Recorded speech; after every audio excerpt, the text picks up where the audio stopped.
Hello friends, मो channel Minu shorts को आपन को स्वागत। मु एबे भुवनेश्वर रु 30 किलोमीटर दूर रे थिबा बुढ़ापड़ा सोमनाथ मंदिर को आसीछि, जहा कि खोर्धा रोड ठारे अवस्थित। कुहा जाए एठी प्रत्येक भगवान थांती, तेणु ए मंदिर खूब प्रसिद्ध।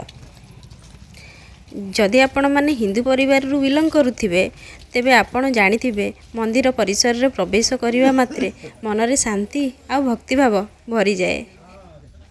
आज बड़ ओषा जोगु श्रद्धालु मानक समागम टिके अधिक अछि। एठिकार परिवेश मते खूब भल लगे। चतुर्पार्श्वर शांतिर वातावरण सांगकु मंदिरर घंटी ध्वनि ननाक पूजा मंत्र कानरे पड़ीगले बहुत भल लगे। कुहा जाए मंदिर कोणार्क सूर्य मंदिरर समकालीन बोली। एही सुंदर भव्य मंदिर 1300 ख्रीष्टपूर्व कलिंग वास्तु कलार एक उत्कृष्ट उदाहरण।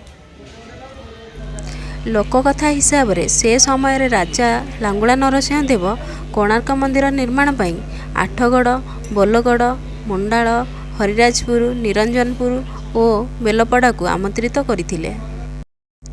सेतेबेले दूर दूरांतर यात्रा करियाकू नाकु मात्र किछि शगड़ गाड़ी व्यतीत आउ कोनोसी सुविधा नथिला, तेणु सबु मूर्तिकार पदयात्रा करुथिले। तेणु समाधान रूप रे राजा एही स्थान को विश्राम स्थल रूपे चिन्हट करिले। आउ एठिकार ग्रामीण लोक माने खोलारे पूजा करुथबा दियों को खरखिया सोमनाथ रूपे देखिले। परवर्ती समय रे राजांक द्वारा एही स्थान रे नास्ता करियाकू चूड़ा दिया जाउथिला, तेणु एठिकार लोक माने दियोंक नाम चूड़ाकी सोमनाथ रखिले। कोणार्क यात्रा आरंभ करिया पूर्वरु मूर्तिकार और कारीगर माने भगवान सोमनाथଙ୍କ पाखरे प्रार्थना और प्रतिज्ञा करिथिले जे जदि सूर्य मंदिर निर्माण भलरे होई जाए तेबे आमे फेरिले एही स्थान रे मंदिर निर्माण करिबु। कोणार्क सूर्य मंदिर पूर्ण निर्माण होई सारिबा परे राजा मूर्तिकारଙ୍କ कार्य प्रसन्न होई मूर्तिकारଙ୍କୁ पुरस्कार देबा पई चाहिले, किंतु मूर्तिकार माने पुरस्कार नबा बदल रे सोमनाथ मंदिर निर्माण करिया पई राजा को अनुरोध करिले। राजा लांगुला नरसिंह देव प्रसन्नता सह सहमत हेले। ए होउची एही प्राचीन मंदिरर इतिहास। जेतिकी मोर ज्ञान थिला मु आपण मानक सहित शेयर कली। जदि किछि त्रुटि अछि ताले कमेंट रे जणांतु।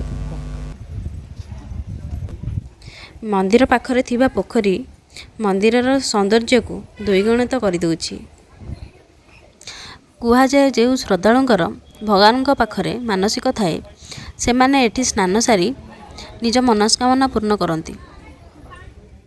संपूर्ण मंदिरटी बौलमाला पत्थर द्वारा खोदित।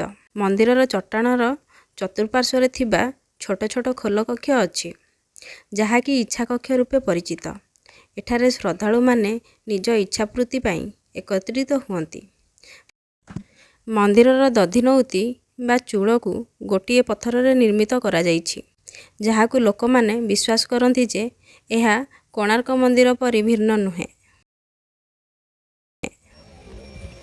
वर्ष वर्ष धरी मूर्ति चालनकारी माने अनेक खोदित कारुकार्य को चोरी करिबा सहित नष्ट मध्य करिछंती।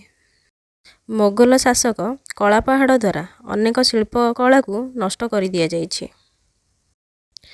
भोगरे प्रतिदिन दियों को एठी खेचुड़ी डालमा अर्पण करा जाए, किंतु दियोंकर प्रिय चूड़ा घसा और डालमा बोली मान्यता अच्छे।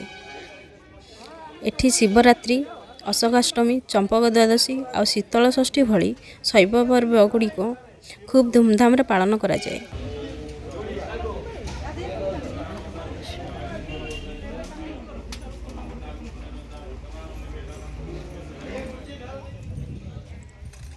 महाप्रभु सोमनाथଙ୍କ पाखरे पूजा सारिबा परे मु आसीगली पोखरी रे थिबा छोट छोट माछ मानक सहित टिके खेलिबाकू।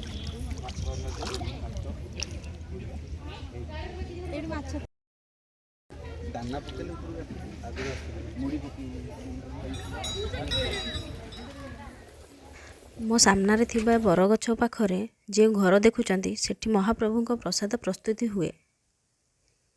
मंदिर परिसर रे बुली आसीबा परे एठी बरगछ छाई रे मु शांति रे टिके बसीगली। सामना रे ए होची यज्ञ मंडप, जोठी यज्ञ हुए।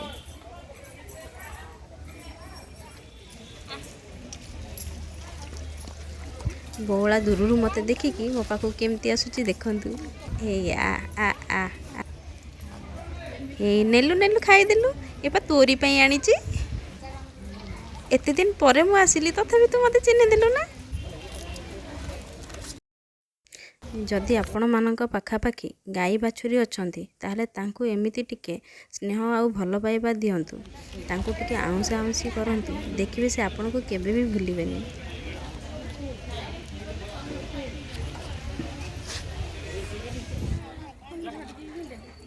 ମନ୍ଦିରର ନିଆରା ପରିବେଶରେ ଟିକେ ସମୟ କାଟିବା ପରେ ମୁଁ ଏବେ ବାହାରିଲି ଘରକୁ।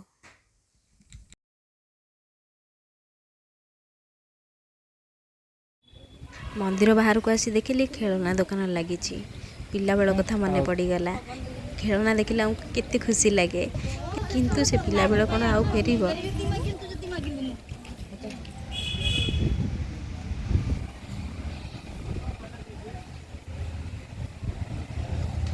ଘରକୁ ଫେରିବା ସମୟରେ ମନ୍ଦିରରୁ ମୁଁ ଟିକେ ଅନ୍ନପ୍ରସାଦ ନେଇ ଆସିଥିଲି। ଅନ୍ନରେ ଦେଇଛନ୍ତି ଅନ୍ନ, ଡାଲମା ଆଉ ଟିକେ ବେସର ଆଉ ଏଇଟା ହେଲା ଟମାଟୋ ଖଟା। ଯଦି ଏ ଭିଡ଼ିଓଟି ଆପଣଙ୍କୁ ଭଲ ଲାଗିଥାଏ ତେବେ ଯେଉଁମାନେ ଏ ମନ୍ଦିର ବିଷୟରେ ନ ଜାଣିଛନ୍ତି ସେମାନଙ୍କୁ ନିଶ୍ଚିତ ସେୟାର କରନ୍ତୁ ଆଉ ଏ ଚ୍ୟାନେଲକୁ ସବସ୍କ୍ରାଇବ୍ କରନ୍ତୁ। ମୁଁ ଏବେ ରହୁଛି, ପୁଣି ଦେଖାହେବ ଆଉ ଗୋଟେ ନୂଆ ଭିଡ଼ିଓରେ।